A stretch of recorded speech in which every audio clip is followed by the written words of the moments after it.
ওকে, তো প্রথম পার্টে আমরা কিছু বিষয় ক্লিয়ার হইলাম। আমাদের কাছে এগেইন সিমিলার কোশ্চেন, যে এই ওয়েবসাইটে আমরা অনেক বেশি রিলেভেন্ট ট্রাফিক কিভাবে আনবো। ওকে, ট্রাফিক নিয়ে আসার জন্য আমাদের প্রথম যে স্টেপ সেটা হচ্ছে কিওয়ার্ড রিসার্চ করা। আমাদের প্রথমে একটা ফাইনাল কিওয়ার্ডের লিস্ট করতে হবে, যে আমি চাই এই এই কিওয়ার্ডের জন্য আমার ওয়েবসাইট গুগলের ফার্স্ট পেজে র্যাঙ্ক করুক। কিওয়ার্ড সিলেক্ট করার ক্ষেত্রে আমরা এমন ধরনের কিওয়ার্ড নেব যে কিওয়ার্ড গুলো ইজি টু র্যাঙ্ক। ঠিক আছে, অনেক বেশি সার্চ ভলিউম আছে, মানে অনেক মানুষ ওইটা নিয়ে জানতে আগ্রহী, বাট এনাফ কন্টেন্ট নাই, অর্থাৎ কম্পিটিশন অনেক কম। এই দুইটা ক্রাইটেরিয়ার উপর বেস করে আমরা কিওয়ার্ড গুলো ফাইনালাইজ করব। কিওয়ার্ড ফাইনালাইজ করা শেষ, এখন কাজ কি? এখন আমি চাই এই এই কিওয়ার্ডের জন্য আমাদের ওয়েবসাইটটা গুগলের ফার্স্টে র্যাঙ্ক করুক। এখন কোনো কিওয়ার্ড লিখে যখন আমরা গুগলে সার্চ করি, তখন দেখবা গুগলে মেইনলি কি আসে বলো তো? আর্টিকেল আসে, তাই না? কখনো কখনো কোনো কোনো ওয়েবসাইটের হোম পেজও আছে, বা কখনো প্রোডাক্ট পেজ আছে, ডিপেন্ড করে কোন কোন বিষয়ের উপর সার্চ সার্চ করা হচ্ছে তার উপরে। এখন এই ওয়েবসাইটে যদি আমি আরো বেশি ট্রাফিক চাই, তার মানে আমার এই কিওয়ার্ডের জন্য গুগলের ফার্স্ট র্যাঙ্ক করতে হবে।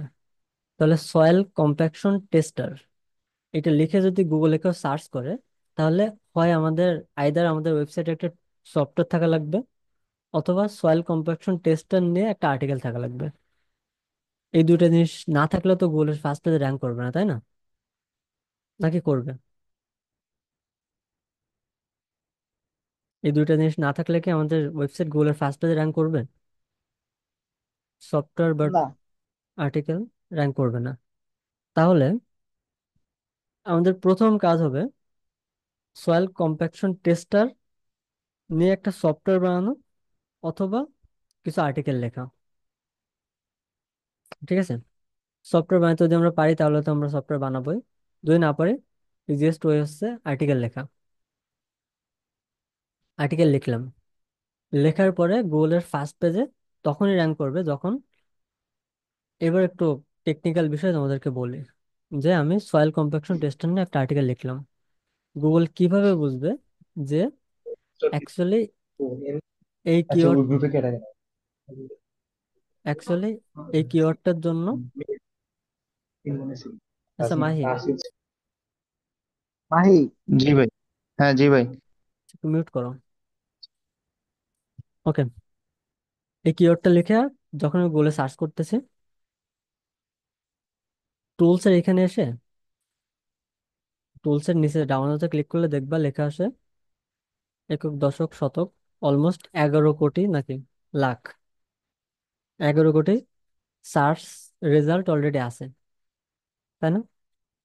তাহলে 11 কোটি সার্চ রেজাল্ট অলরেডি আসে, এবং এই 11 কোটির মধ্যে প্রথম পেজে এই ওয়েবসাইটটাকে দিছে। কেন দিছে, গুগল কিভাবে বুঝলো এই আর্টিকেলটা এক্স্যাক্টলি এই কিওয়ার্ডকে টার্গেট করে লেখা, বা এই কিওয়ার্ডের উপর বেস করে লেখা? এটা গুগল কিভাবে বুঝলো? হুম, গুগলকে তো আমরা বলে দেইনি, তাই না? সো এটা যেভাবে বুঝলো এটা আমাদের প্রথমে বুঝতে পারতে হবে। যদি এটা বুঝতে পারি তাহলে ওই বইতে আমরা লিখলে ফার্স্ট পেজে র্যাঙ্ক করবে। 1 নম্বর, এই কিওয়ার্ডটা আমাদের ওয়েবসাইটের, আমাদের আর্টিকেলের মেটা টাইটেল এখানে থাকতে হবে। ঠিক আছে, কোনো কিছু লিখে সার্চ করলে শুরুতে যে টাইটেলটা আসে এটাকে বলে মেটা টাইটেল। এটার নিচে যে ছোট ডেসক্রিপশন আছে এটাকে বলে মেটা ডেসক্রিপশন। তার মানে এই কিওয়ার্ডটা লিখে গুগলে সার্চ করলে আমাদের আর্টিকেলের মেটা টাইটেলে এই কিওয়ার্ডটা থাকতে হবে, মেটা ডেসক্রিপশনেও এই কিওয়ার্ডটা থাকতে হবে। 2 নম্বর। 3 নম্বর হচ্ছে আমার আর্টিকেলের ইউআরএল এ, এই যে ইউআরএল এর ডোমেইন নেমের পরে ওই এক্সাক্ট কিওয়ার্ডটা থাকতে হবে। তাহলে কয় জায়গায় হলো? 3 জায়গায়। এরপরে পোস্ট টাইটেল, যদি এটা পোস্ট হইতো তাহলে পোস্ট টাইটেলে এটা থাকতে হতো, এবং পোস্ট টাইটেল অলওয়েজ এইচ1 ট্যাগ হয়। ঠিক আছে, এরপরে আমাদের যে আর্টিকেলটা আমরা লিখবো ওই আর্টিকেলের প্রথম যে 100 ওয়ার্ডস, এই ওয়ার্ডের মধ্যেও এক্সাক্ট ওই কিওয়ার্ডটা থাকতে হবে। তাহলে কয়টা হলো? 5টা। আরেকটা হচ্ছে একটা ইমেজ। এই আর্টিকেলটা যখন কাউকে শেয়ার করব তখন একটা ইমেজ ফিচার থাকবে, একটা ইমেজ শো করবে, যে ইমেজকে বলে ফিচার্ড ইমেজ। সাধারণত একদম শুরুতে ফিচার্ড ইমেজ থাকে, মেবি এটাই এই ওয়েবসাইটের জন্য এই আর্টিকেলের ফিচার্ড ইমেজ। এই ফিচার্ড ইমেজের ব্যাক এন্ডে অল টেক্সট নামে একটা অপশন আছে, যেটা আমি যখন তোমাদেরকে দেখাবো তখন তোমরা ওই সময় শিখবা। অল টেক্সটের মধ্যে ফোকাস কিওয়ার্ড থাকতে হবে। এই 6টা জায়গায় যদি কিওয়ার্ড থাকে, ফোকাস কিওয়ার্ড থাকে, তাহলে গুগল বুঝে যে এই আর্টিকেলটা এই কিওয়ার্ডের জন্যই লেখা। ঠিক আছে? যখন রাইট ভাইয়া জায়গায় 6টা জায়গা আরেকবার একটু বলে যান না একসাথে। Meta title, meta description, post title, URL, আর্টিকেলের ফার্স্ট 100 ওয়ার্ডের মধ্যে, এবং ওই আর্টিকেলের ফিচার্ড ইমেজের অল্টারনেটিভ টেক্সটে। ঠিক আছে? এই 6টা জায়গায় যদি ফোকাস কিওয়ার্ড থাকে তাহলে গুগল ক্লিয়ারলি বুঝবে যে এই আর্টিকেলটা এই কিওয়ার্ডের উপর বেস করে লেখা। যখন এইটা হবে তখন গুগল প্রাইমারিলি ওই আর্টিকেলটাকে ফার্স্টে দেওয়ার জন্য কনসিডার করবে, ফার্স্টে দিয়ে দিবে না। ওকে? কনসিডার তো করলো, কনসিডার স্টেজে চলে আসলাম। এরপরে আরো অনেক এসব গেম আছে, যেমন এলএসআই কিওয়ার্ড। ফোকাস কিওয়ার্ডকে সাপোর্ট দেওয়ার মতো অনেক কিওয়ার্ড থাকে, যেগুলোকে এলএসআই কিওয়ার্ড বলে। এলএসআই কিওয়ার্ড জিনিসটা কি, সেটা এই পেজটা পড়লে তোমরা ক্লিয়ার ধারণা পাবে। ঠিক আছে? এখানে দেখো সুন্দর করে বলা আছে।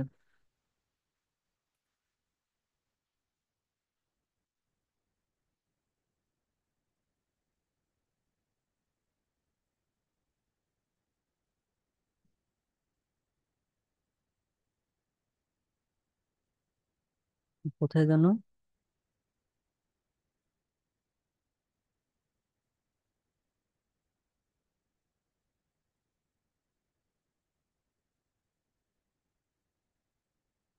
এই যে এলএসআই কিওয়ার্ড হচ্ছে আর ওয়ার্ডস আর phrase that are conceptually related to a target keyword. Similar word না কিন্তু, কনসেপচুয়ালি রিলেটেড। যেমন ক্রেডিট কার্ড, এটার সাথে কনসেপচুয়ালি রিলেটেড ওয়ার্ড কি হইতে পারে? মানি, ক্রেডিট স্কোর, তারপরে ইন্টারেস্ট রেট। ফাইন্যান্সও ক্রেডিট কার্ডের সাথে রিলেটেড, তাই না? তারপরে আমরা যদি বলি যে লাইক রেমিটেন্স, এটাও কি ক্রেডিট কার্ডের সাথে রিলেটেড না? তো কনসেপচুয়ালি রিলেটেড ওয়ার্ডের সংখ্যা যত ন্যাচারালি বেশি হবে, তত গুগলের কাছে বেশি রেলেভেন্ট মনে হবে। যে যেহেতু এই রিলেটেড ওয়ার্ড বেশি এই আর্টিকেলে ইউজ করা, তার মানে মনে হয় এই আর্টিকেলটা এক্স্যাক্টলি এই কিওয়ার্ডের উপর বেস করে লেখা। এবং এই কিওয়ার্ডের উপর বেস করে লেখা সব থেকে সমৃদ্ধ আর্টিকেলগুলোর মধ্যে একটা মনে হয় এটা। ঠিক আছে? এইগুলোর বাইরেও আরো অনেক এসইওর র্যাঙ্কিং ফ্যাক্টর আছে, অন পেজ অপটিমাইজেশনের কিছু ফ্যাক্টর আছে, রুলস আছে। এই সব কিছু মেনে যখন আমরা আর্টিকেলটা পাবলিশ করব, তখন যদি কম্পিটিশন কম থাকে তাহলে গুগলের ফার্স্ট পেজে র্যাঙ্ক করবে। যখন আমরা সবগুলো কিওয়ার্ডের উপর বেস করে আর্টিকেল লেখা শেষ করব, তারপরে 1 মাস পরে তো আমরা এক্স্যাক্টলি ডেটা পাবো, তাই না?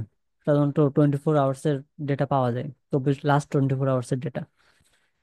এক্স্যাক্টলি 1 মাস পরে আমরা বুঝতে পারবো যে আমাদের ওয়েবসাইটে আমরা যে যে আর্টিকেল গুলো লিখছিলাম ওইটা গুগলে কতটা র্যাঙ্ক করছে, র্যাঙ্ক করার পরে কতটা ট্রাফিক আসছে, এই প্রত্যেকটা ডেটা আমরা দেখতে পাবো। ঠিক আছে? তাহলে কি হলো? ওয়েবসাইট পাওয়ার পরে প্রথম কাজ আমার কিওয়ার্ড রিসার্চ করা। কিওয়ার্ড রিসার্চ করার পরে দ্বিতীয় কাজ কি? আমার ট্র্যাকিং সেট আপ করা, সার্চ কনসোলে ওয়েবসাইট সাবমিট করা, গুগল অ্যানালিটিক্সে সাবমিট করা, এবং কতটা ট্রাফিক ওয়েবসাইটে আসতেছে কতটা আসতেছে না এই সব কিছু ট্র্যাক করা। ঠিক আছে?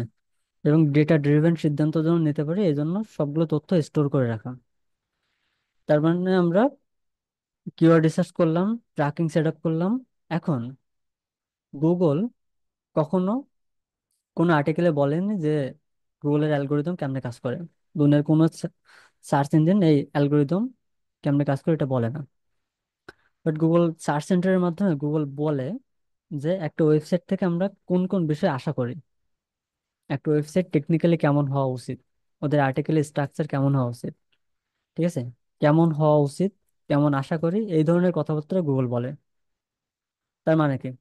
এটা হচ্ছে গাইডলাইন্স। যদি আমরা এই গাইডলাইন মানি তাহলে আমরা র্যাঙ্ক করব। গাইডলাইন যদি না মানে তাহলে র্যাঙ্ক করব না, সিম্পল তাই না? আমাদের ওয়েবসাইটটা টেকনিক্যালি কেমন হওয়া উচিত, এটা নিয়ে গুগলের কিছু গাইডলাইন আছে। যদি আমরা এই গাইডলাইন মানি, ভালো করে বুঝো এখান থেকে, যদি আমরা গাইডলাইন মানি, তাহলে আমাদের আর্টিকেলটা গুগলে র্যাঙ্ক করার জন্য এক্সট্রা একটা মার্কস পাবে, তাই না? একটা স্কোর বেশি পাবে, তাই তো? জি ভাইয়া। যদি আমরা গাইডলাইন না মানি, তাহলে কি স্কোর কম পাবো না? স্কোর কম, মনে করো আমার থেকে, আমার যে কম্পিটিটর, সে গুগলের দৃষ্টিতে আমার থেকে ভালো, তাহলে কি গুগল আমাকে র্যাঙ্ক করবে?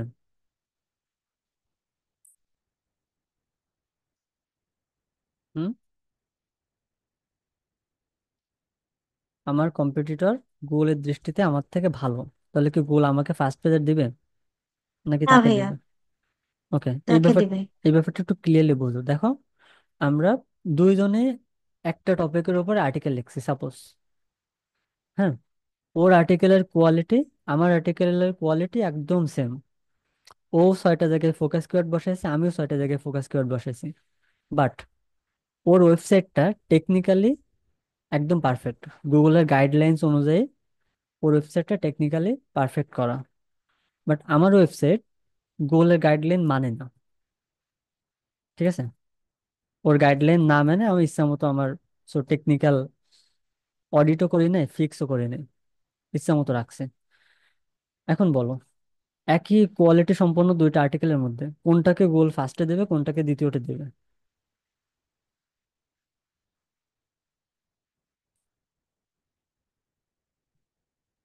তোমাকে বুঝছো কোশ্চেনটা?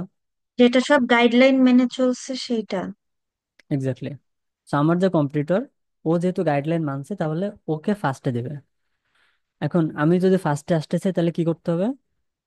আমার ওয়েবসাইটটা টেকনিক্যালি পারফেক্ট হইতে হবে গুগলের নিয়ম অনুযায়ী, ঠিক আছে? গুগল কোন কোন বিষয় চাই, কোন কোন বিষয় চায় না, এটা হচ্ছে টেকনিক্যাল অডিট।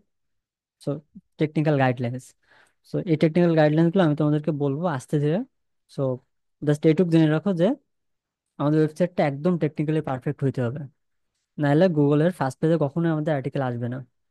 একেবারে যে আসবে না তা না, যদি একদমই কিছু না থাকে আর্টিকেল কম্পিটিশন, তখন হয়তো মাঝে মাঝে আসতে পারে। টেকনিক্যালি পারফেক্ট হওয়া ইজ আ মাস্ট।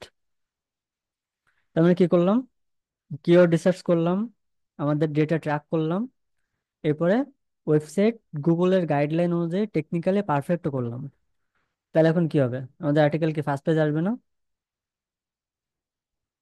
আসবে। জি ভাইয়া। ওকে, এখনো দুইটা বিষয় আছে, যে দুইটা বিষয়ের উপর বেস করে গুগল ডিসাইড করবে যে আমাদেরকে ফার্স্ট পেজে র্যাঙ্ক দিবে নাকি দিবে না। কোন সে দুইটা বিষয় একটু বলি। প্রথম বিষয়টা হচ্ছে অন পেজ অপটিমাইজেশন। এই আর্টিকেলটা গুগলের ফার্স্ট পেজে থাকবে কি থাকবে না, এটা বোঝার জন্য এটা গুগল আরেকটা বিষয় দিয়ে বুঝবে, এইটার অন পেজ অপটিমাইজেশন কেমন। অর্থাৎ এইটাকে এসইও ফ্রেন্ডলি করার জন্য আমার ওয়েব পেজে আমি কোন কোন অপটিমাইজেশন গুলো করছি। অপটিমাইজেশন নয় তো, বুঝো তাই না? কোন কোন কাজগুলো আমরা আমাদের এন্ড থেকে করছি। ওকে, আমাদের ওয়েবসাইটটা গুগলের ফার্স্ট পেজ আসার জন্য কোন কোন অপটিমাইজেশন গুলো আমরা করছি, এটা হচ্ছে কি অন পেজ অপটিমাইজেশন। তোমাদেরকে আমি একটু আগে যে 6টা জায়গায় কিওয়ার্ড প্লেসমেন্টের কথা বললাম, এটাও একটা অন পেজ অপটিমাইজেশন, ঠিক আছে? অন পেজ অপটিমাইজেশনে আরো অনেক ব্যাপার আছে, যেমন ইন্টারনাল লিঙ্কিং। ঠিক আছে, ইন্টারনাল লিঙ্কিং খুব পাওয়ারফুল একটা ব্যাপার। ইন্টারনাল লিঙ্কিং দিয়ে অনেক অনেক কন্টেন্ট গুগলে র্যাঙ্ক করানো যায়, ঠিক আছে? এবং বেশিরভাগ এক্সপার্ট এই ব্যাপারটা ক্লিয়ারলি বুঝে না, বাট আমরা ইন্টারনাল লিঙ্কিং এর পুরো অ্যাডভান্টেজটা নিব। ওকে, এই ব্যাপারটা কি, কেমনে কাজ করে, সবকিছু তোমরা আস্তে ধীরে জানতে পারবো, বাট এইটুকু জেনে রাখো, ইন্টারনাল লিঙ্কিং, এক্সটার্নাল লিঙ্কিং, এবং আহ, বিভিন্ন কিওয়ার্ডের right placement, perfect LSI keyword use করা, ঠিক আছে? তারপর হচ্ছে ফোকাস কিওয়ার্ডের প্লেসমেন্ট, কিওয়ার্ড প্রক্সিমিটি, প্রমিনেন্স, এগুলো, এইসব ব্যাপার, এগুলো কি এটা আস্তে ধীরে তোমরা জানতে পারবে। তার মানে এই আর্টিকেলটা গুগলের ফার্স্ট পেজে র্যাঙ্ক করার জন্য আমাদের ওয়েব পেজে, হ্যাঁ, গুগলের প্রত্যেকটা আর্টিকেলকে এক একটা ওয়েব পেজ বলা হয়। ওকে, এটা কি একটা ওয়েব পেজ, তাই না? আবার এইটা একটা ওয়েব পেজ, এটা একটা ওয়েব পেজ। অর্থাৎ আমাদের ওয়েবসাইটে প্রত্যেকটা আর্টিকেল, সেটা হোক পোস্ট ফরম্যাটে বা হোক পেজ ফরম্যাটে, প্রত্যেকটাকে গুগল ওয়েব পেজ হিসাবে ট্রিট করে। ওয়ার্ডপ্রেসে কেবল পেজ এবং পোস্ট আছে, বাট গুগল এইভাবে ডিফারেন্সিয়েট করে না। গুগলের দৃষ্টিতে প্রত্যেকটা এক একটা ওয়েব পেজ। তার মানে আমাদের ওয়েবসাইটের কোন একটা ওয়েব পেজে আমরা যে অপটিমাইজেশন গুলো করব গুগলের ফার্স্ট পেজে ওই আর্টিকেলটা আনার জন্য, এটাকে বলা হয় অন পেজ অপটিমাইজেশন।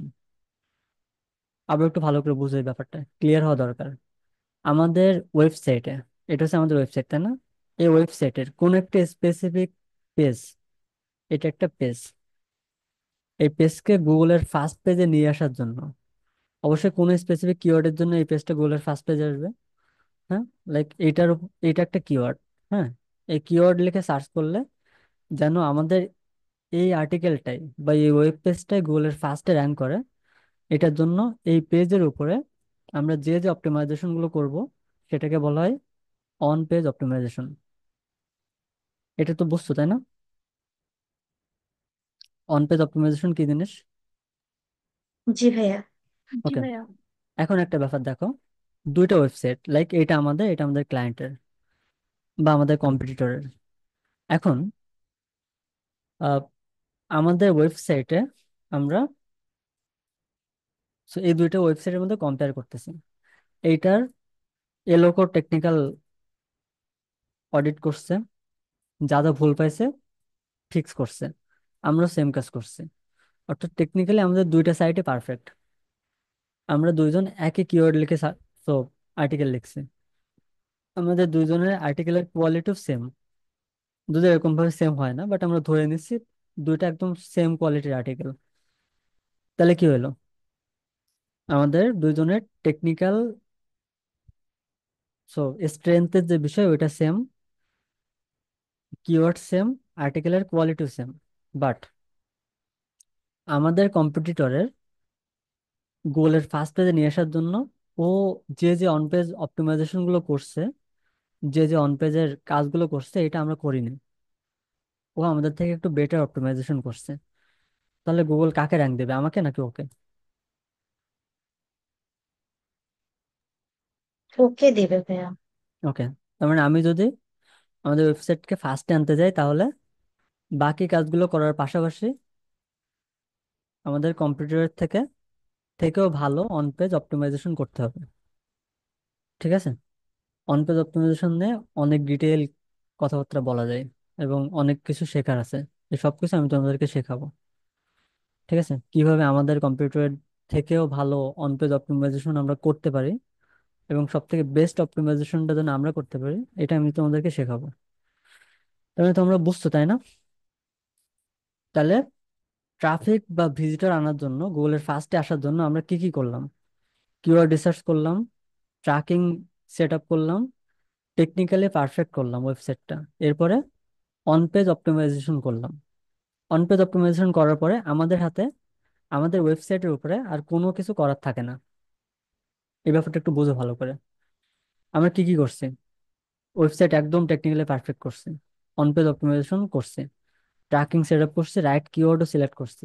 আর কি কিছু করার আছে আমাদের? হুম, আর কি কিছু করার আছে? ইয়ে অফ পেজ অপটিমাইজেশন একটা টার্ম ছিল না? হ্যাঁ। সো মেইনলি আমাদের ওয়েবসাইটে আর কিছুই করার নাই। এখন যেটা করতে হবে, আমাদের ওয়েবসাইটের বাইরে কি করা যায়। এখন আমি তোমাদেরকে একটা স্টোরি বলি। আহ, এটা এটা অ্যাকচুয়ালি গল্প হিসেবে নাও, এটা সত্যতা যাচাই করতে যাও না। ঠিক আছে? মনে করো দুইটা লোক, ওকে, দুইটা লোক চাকরির পরীক্ষা দিতে গেছে। এখন এই দুইটা লোকের মেধা সমান, পরীক্ষায় একই মার্কস পাইছে দুইজনই। সো এই দুইটা লোকের পক্ষে এর বাইরে আর কি করার আছে? আর কি কিছু করার আছে বেশি মার্কস পাওয়া ছাড়া? এদের পক্ষে আর কিছু করার আছে?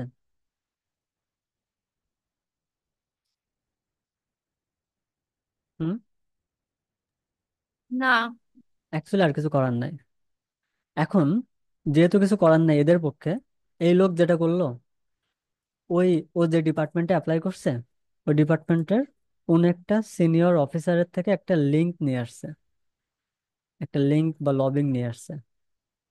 হ্যাঁ, অর্থাৎ এই যে নেতা, এই নেতা বা এই সিনিয়র অফিসার এই লোকটাকে রেফার করছে। ও এদের যে পরীক্ষক, এক্সামিনার, তাদেরকে বলছে, ভাই এই ক্যান্ডিডেট আমার ক্যান্ডিডেট, একে তোমরা একটু দেখো। এই যে একটা সিম্পল কথা বললো যে দেখো, এখন যে এক্সামিনার সে কি করবে? দুইজন একই মার্কস পাইছে, একে নেবে নাকি একে নেবে?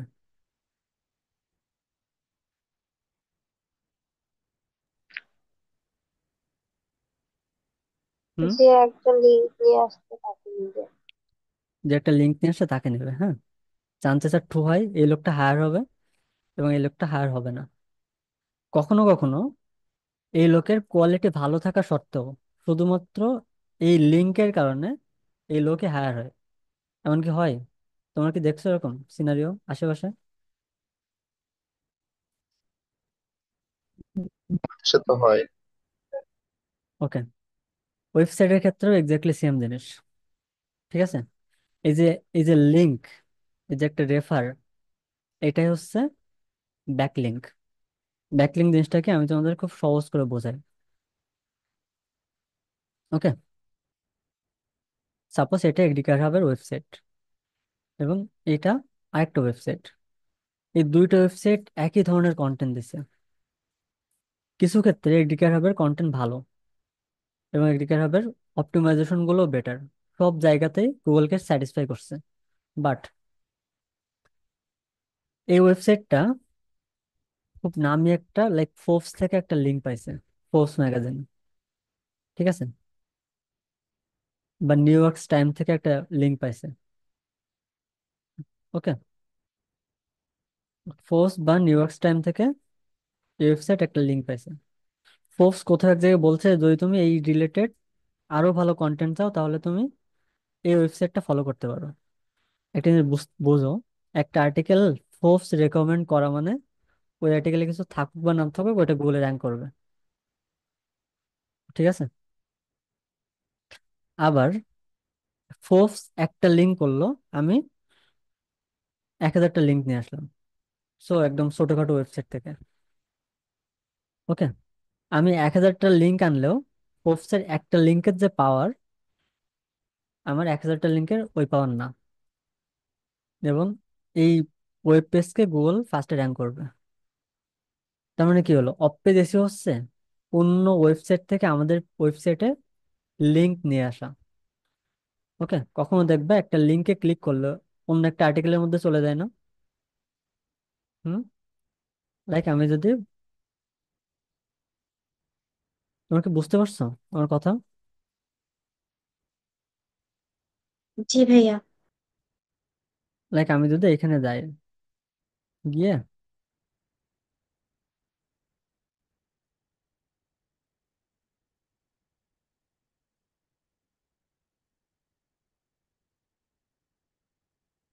ওকে, এটা এই লিঙ্কে যদি ক্লিক করি তাহলে দেখো উইকিপিডিয়া চলে চলে যাচ্ছে না? এই যে উইকিপিডিয়া তো আমাদের সাইট না, তাই না? এই যে আমি উইকিপিডিয়াকে একটা লিঙ্ক দিলাম, এটা হচ্ছে তার মানে হচ্ছে উইকিপিডিয়া একটা লিঙ্ক পাইলো, এটাকে বলা হয় ব্যাকলিঙ্ক। অর্থাৎ অন্য ওয়েবসাইট থেকে যখন আমাদের ওয়েবসাইটে একটা লিঙ্ক আসে তখন সেটা হয় আমাদের ওয়েবসাইটের জন্য একটা ব্যাকলিঙ্ক।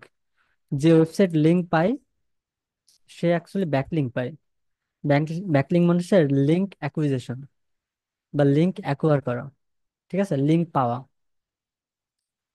ওকে, এই ব্যাকলিঙ্ক আবার দুই ধরনের হয়, একটা হচ্ছে ডু ফলো ব্যাকলিঙ্ক, একটা হচ্ছে নো ফলো ব্যাকলিঙ্ক। ডু ফলোকে রেফারেল লিঙ্ক বলা হয়, কারণ ওকে ওকে সো এখানে একটা ভুল কথা বলছি আমি, ডু ফলোকে রেফারেল লিঙ্ক বলা হয় না। রেফারেল লাইক, মনে করো একটা ওয়েবসাইট থেকে, এই ওয়েব পেজ থেকে আমাদের ওয়েবসাইটে 10টা লিঙ্ক দিল। ওকে, এই যে 10টা লিঙ্ক আসলো এটা কি একটা ওয়েবসাইট থেকে আসলো না? যে ওয়েবসাইট থেকে লিঙ্ক আসে এটাকে বলে রেফারেল ডোমেন। অর্থাৎ একটা ডোমেন থেকে আমি অনেকগুলো লিঙ্ক পাচ্ছি। হ্যাঁ, যত বেশি ওয়েবসাইট থেকে আমরা লিঙ্ক পাই তত ভালো, অর্থাৎ রেফারেল ডোমেন যত বেশি হয় তত আমাদের জন্য ভালো, এবং অথরিটি ওয়েবসাইট থেকে যত বেশি লিঙ্ক পাওয়া যায় তত ভালো।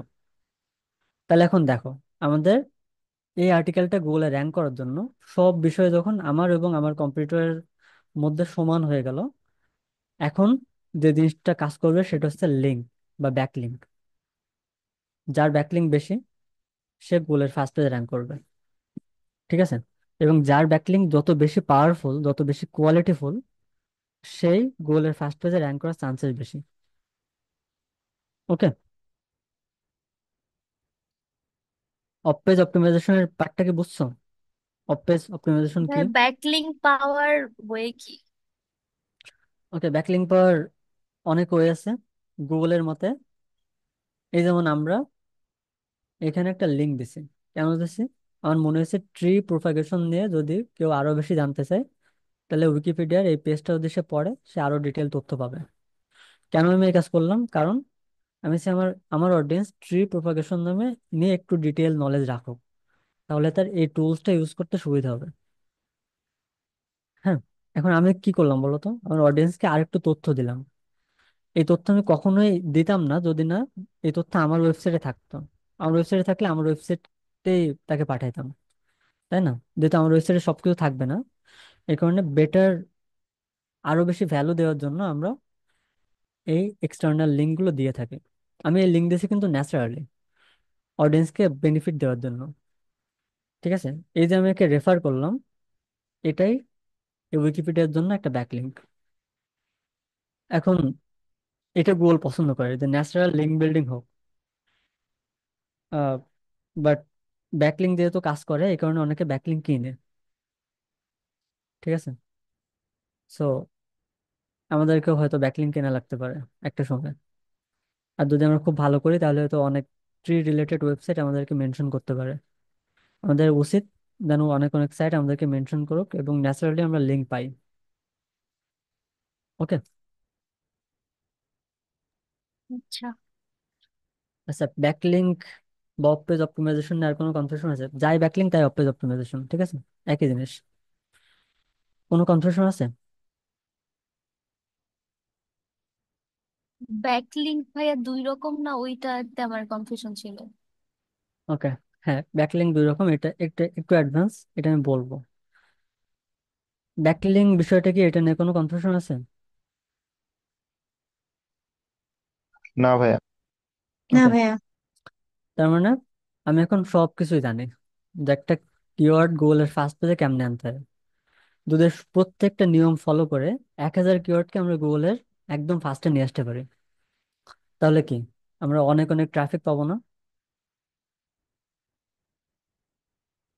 পাবো তো। হ্যাঁ। ওকে, জি ভাই। সো তার মানে এখন কি তোমরা বুঝছো যে একটা ওয়েবসাইটে কিভাবে অনেক বেশি ট্রাফিক নিয়ে আসা যায়?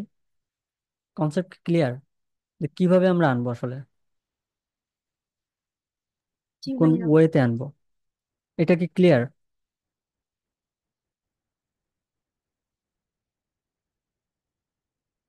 হুম। জি ভাইয়া। এন্ড অলসো একটা কিওয়ার্ডকে গুগলের ফার্স্ট পেজে আমরা কিভাবে আনবো, এটাও কি ক্লিয়ার? জি ভাইয়া। একজন এসইও এক্সপার্ট সাধারণত, এই ব্যাপারটা একটু বলি তোমাদের, কিছু কিওয়ার্ড আছে যে কিওয়ার্ডে গুগলে আর্টিকেলে নাই, মানুষজন সার্চই করে না। ওইসব কিওয়ার্ডে র্যাঙ্ক করতে পারে একজন এসইও এক্সপার্টের মেইন দক্ষতা না। তার মেইন দক্ষতা হচ্ছে যে অনেক বেশি কম্পিটিশন থাকা সত্ত্বেও আমার ওয়েবসাইটকে গুগলের ফার্স্ট পেজে আমি নিয়ে আসতে পারছি, এটা হচ্ছে তার মেইন দক্ষতা। ওকে, তোমাদেরকে আমি যা বলছি, যে 5টা ধাপ বলছি, এই 5টা ধাপের বাইরে আর কোনো কাজ নাই। এই 5টা ধাপ ফেস পার করে আমাদেরকে একটা কিওয়ার্ডকে গোলের ফার্স্টে নিয়ে আসতে হবে। ওকে, তাহলে আমাকে একটু বলো, যদি আমরা এই 5টা ধাপ ক্লিয়ারলি বুঝি, তাহলে কিওয়ার্ড যত কম্পিটিটিভ হোক না কেন আমরা কি ফার্স্ট পেজে আনতে পারবো? হ্যাঁ ভাই, পারবো। জি ভাইয়া। ওকে, ঠিক আছে।